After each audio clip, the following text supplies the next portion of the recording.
नमस्कार छात्रों। आज हम विश्व बैंक और तीसरी दुनिया के देश के संबंध में चर्चा करेंगे। छात्रों, मैं डॉक्टर के L Sahu government PG college का वर्धा आप सबका स्वागत करता हूं। आज हम जिस विषय पे बात कर रहे हैं वो काफ़ी महत्वपूर्ण है, क्योंकि विश्व बैंक जो है वो पूरे अपने सदस्य देशों को धन मुहैया कराता है। वर्तमान में 193 जो देश हैं वो विश्व बैंक के अंतर्गत, संयुक्त राष्ट्र संघ के अंतर्गत सदस्य देश हैं और उनको धन मुहैया कराने का काम करते हैं। अल्प विकसित देश को, विकासशील देशों को और कभी कभी विकसित देशों को भी जो है धन मुहैया कराने का कार्य करते हैं। तो आज हम चर्चा करेंगे विश्व बैंक और तीसरी दुनिया के जो देश हैं, अल्प विकसित देश हैं, उस विषय पे चर्चा करेंगे। तो प्रारंभ करते हैं प्रस्तावना के रूप में। देखिए, तीसरी दुनिया, थर्ड वर्ल्ड, ये वर्तमान अंतर्राष्ट्रीय शब्दावली का एक बहु प्रचलित मुहावरा है। इसका प्रयोग सबसे पहले फ्रांसीसी लेखक एक्सफ्रेड सोवी ने एक लेख में 1952 में किया था। सोवी के अकॉर्डिंग तीसरी दुनिया उन अज्ञात और शोषित देशों का समूह है जिन्हें प्रायः तिरस्कार की दृष्टि से देखा जाता है और जो कुछ बनकर दिखाना चाहते हैं। प्रत्यक्ष सोवी का संकेत उन अफ्रीकी एशियाई देशों की तरह था जो सदियों तक उपनिवेशवाद और साम्राज्यवाद की जकड़ में था और जो अब अपनी गरीबी और पिछड़ेपन से उबरकर आधुनिकता एवं संपन्नता की ओर बढ़ना चाहते हैं। बहरहाल 1955 में बांडुंग में हुए अफ्रीकी एशियाई सम्मेलन के बाद एक विश्लेषण का प्रयोग यदाकदा होने लगा, खासकर चीन और चीन से प्रभावित कुछ अफ्रीकी एशियाई देशों में।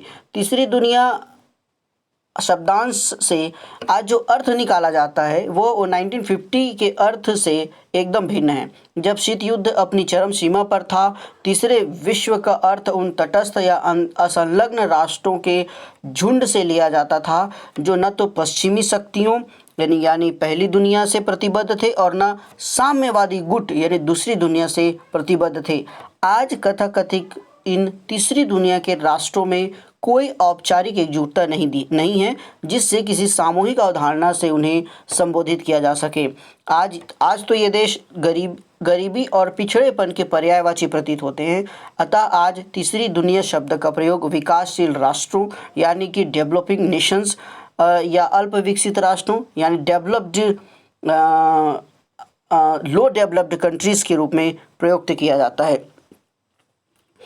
तीसरी, कतिपय विद्वानों का ये मत है कि सोवियत संघ के विघटन एवं साम्यवाद के पतन के बाद थर्ड वर्ल्ड का मुहावरा अपनी सार्थकता खो चुका है। कुछ सीमा तक यह विचार ठीक है, तथापि बदलते परिप्रेक्ष्य में भी अंतर्राष्ट्रीय राजनीति का विश्लेषण तीसरी दुनिया के देशों के प्रसंग में करना एकदम सार रहित सी प्रतीत होती है।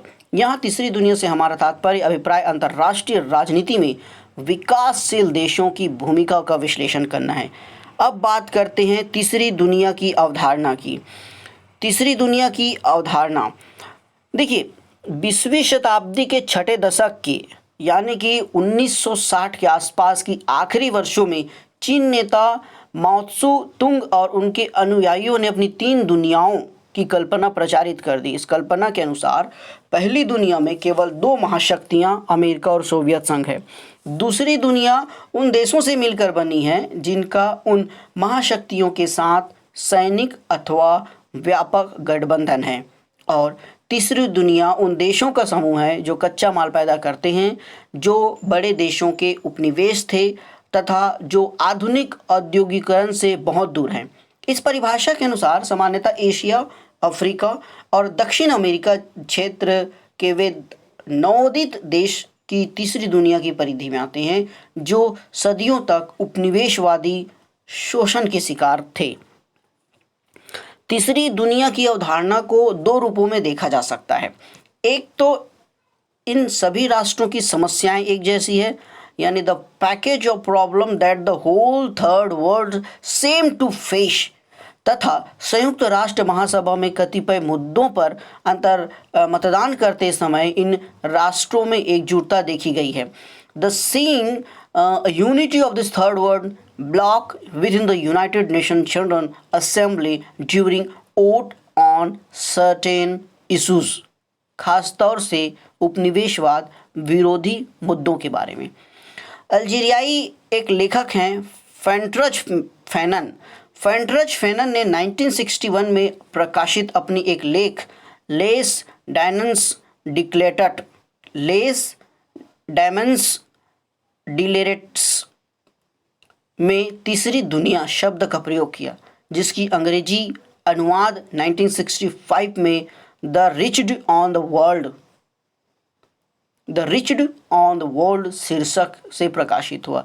एक वह समय था जब एशिया, अफ्रीका और लैटिन अमेरिका में नए नए राष्ट्रों का उदय हो रहा था। ऐसे राष्ट्र जो वर्षों से उपनिवेशवादी शोषण और विसंगतियों के शिकार थे, अपनी स्वतंत्रता की मांग और शोषण के विरोध के बारे में या विरोध के नारे पर संघर्ष कर रहे थे।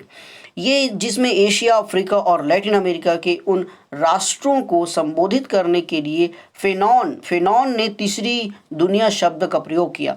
फेनॉन ने पूंजीवादी जगत को पहली दुनिया, साम्यवादी जगत को दूसरी दुनिया का नाम दिया और तीसरी दुनिया को प्रायः विकास के परिप्रेक्ष्य में परिभाषित किया गया। इरविन होरोविज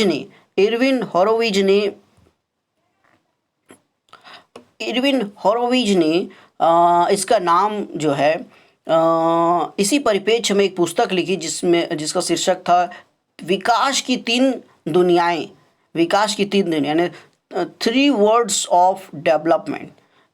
वे विकास की अपनी दुनिया में पश्चिमी यूरोप तथा अमेरिका को लेते हैं।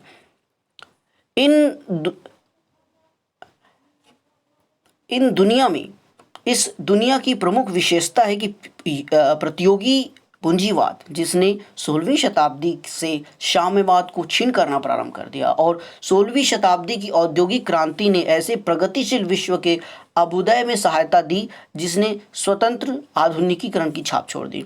इसी संबंध में प्रोफेसर होरोविच के अनुसार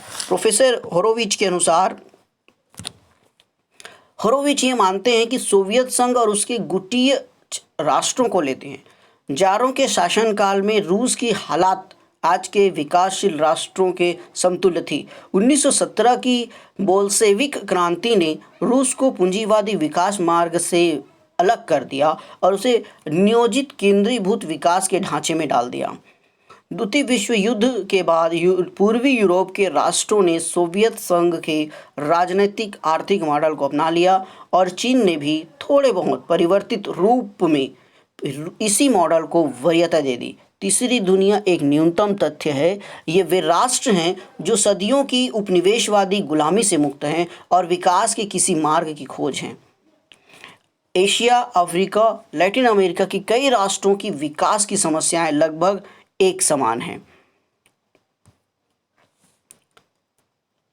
अतः उनकी समस्याओं और ध्येयों की एकजुटता की प्रवृत्ति पाई जाती है। उनका मुख्य उद्देश्य ये है कि उनके विकास हेतु वे अपनी पहली और दूसरी दुनिया के देशों से विचारधारा, चाहे वो राजनीतिक हो, मुख्यतः राजनीतिक से प्रारंभ होता है, अर्थनीति से उधार लेने के संबंधी नहीं हिचकिचाते, किंतु पूर्व एवं पश्चिम की जो शीत युद्ध में जो अलग रहना चाहते हैं। ये ऐसे देश हैं जो पूर्व और पश्चिम के जो युद्ध हैं, जो शीत युद्ध हैं, उनसे हमेशा अलग रहना चाहते हैं, क्योंकि ये गरीब देश हैं, डेवलपिंग कंट्री है। सर्वाधिक स्वीकृत धारणा के अनुसार तीसरी दुनिया में वे देश आते हैं जो न तो आर्थिक दृष्टि से विकसित पूंजीवादी व्यवस्था वाले देशों में शामिल है और न पूर्णतः नियोजनबद्ध समाजवादी देशों में श्रेणी में आते हैं। थर्ड वर्ल्ड क्वार्टरली लंदन ने इसी कल्पना को पेश किया। लगभग 135 अफ्रीकी, एशियाई और दक्षिण अमेरिका देश अपने को सामूहिक रूप से तीसरी दुनिया कहते हैं। वे अपने को विकसित पूंजीवादी और केंद्रीय नियोजित समाजवादी देशों से अलग रखकर अपनी पहचान स्थापित करते हैं।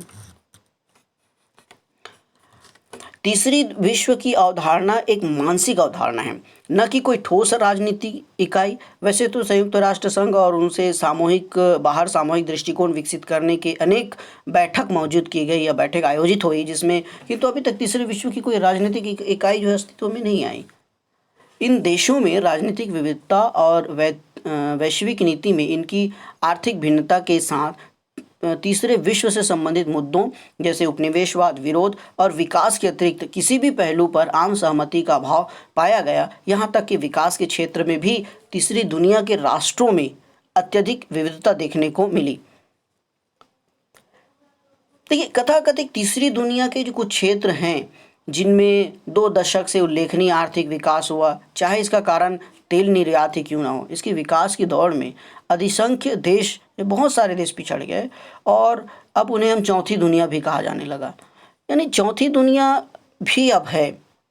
चौथी दुनिया के वे आर्थिक और राजनीतिक संकट जहां भयावह से गुजर रहे हैं, जहां जनसंख्या विस्फोट, भुखमरी, आर्थिक विकास की धीमी रफ्तार, आर्थिक स्रोतों के अभाव में चौथी दुनिया के देशों के लिए तीसरी दुनिया के देशों का भी असर पर्याप्त या प्राप्त करना बड़ा मुश्किल हो गया है।